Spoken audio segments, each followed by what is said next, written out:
চট্টগ্রামের পতেঙ্গা সমুদ্র সৈকত পাড়ে সরকারিভাবে ইজারাকৃত পার্কিংয়ে চাঁদা চাওয়াকে কেন্দ্র করে বাকবিতণ্ডা ও পার্কিং বন্ধ করে দেওয়ার হুমকির ঘটনা ঘটেছে। জানা যায়, স্থানীয় রাজনৈতিক নেতা পরিচয়ে এক ব্যক্তি এই পার্কিং থেকে 50,000 টাকা চাঁদা দাবি করেন। এক পর্যায়ে চাঁদা না দিলে পার্কিং বন্ধ করে দেওয়ারও হুমকি দেওয়া হয়। 50,000 টাকা দাবি।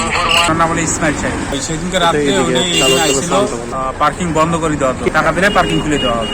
শুধু এই পার্কিং নয়, অভিযোগ রয়েছে পতেঙ্গা সমুদ্র সৈকত পাড়ে অস্থায়ী আর ভাসমান দোকানেও চলে চাঁদাবাজি। প্রতিদিন গড়ে প্রতি দোকান থেকে 500 থেকে 1000 টাকা পর্যন্ত চাঁদা তোলা হয়। আর এসবের নেতৃত্বে রয়েছে ইসমাইল নামের এক রাজনৈতিক নেতা। তবে ভয়ে অনেকেই মুখ না খুললেও গোপনে এর সত্যতা বেরিয়ে আসে।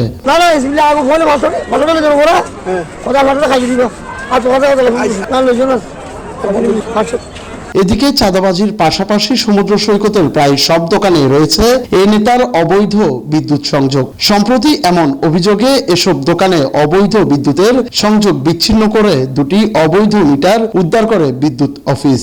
ওখানে তো 2টা কানেকশন কাটতে মনে হয় আমার। এখানেই শেষ নয়, এই এলাকায় চাঁদাবাজিতে অতিষ্ঠ এখানকার ব্যাটারি চালিত অটোরিকশা চালকরা।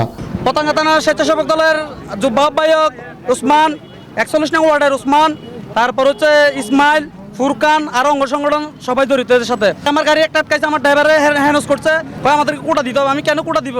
এইভাবে তো ভাই আমরা সাধারণ লোক চাঁদা দিয়ে তো ভাই জিম্মেদারি করি, আমরা দুনিয়াদারি তো চলতে পারবো না। অভিযোগের বিষয়ে জানতে অভিযুক্ত ইসমাইলকে ফোন দেওয়া হলে ব্যস্ততার অজুহাত দেখিয়ে লাইন কেটে দিলে পরবর্তীতে আর ফোন রিসিভ করেননি তিনি। আমি তো একটু বিজি আছি, এই যে আমি একজন বাড়িতে আসছি তো 5টা মিনিট 7টা মিনিট পর ফোন।